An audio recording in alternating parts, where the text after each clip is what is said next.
Hello, good morning mga kaludi ng inyong yayaman. Ito, ang pinaluto naman sa akin ng aking mga alaga ay pansit canton mga lod, tsaka Hungarian. Yun ang kaninang aalmusal nyo. Naluto ko na yung noodles, lalagyan ko na lang sila ng sauce. Lalagyan na ng yayaman ng sauce. Yun ang almusal nila ngayong umaga.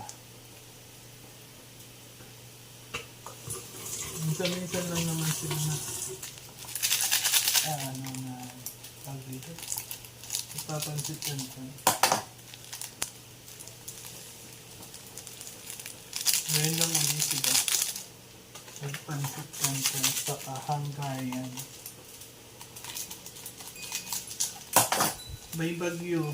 Malakas ang hangin dito sa amin. Kaya ingat tayo. Ingat tayong lahat.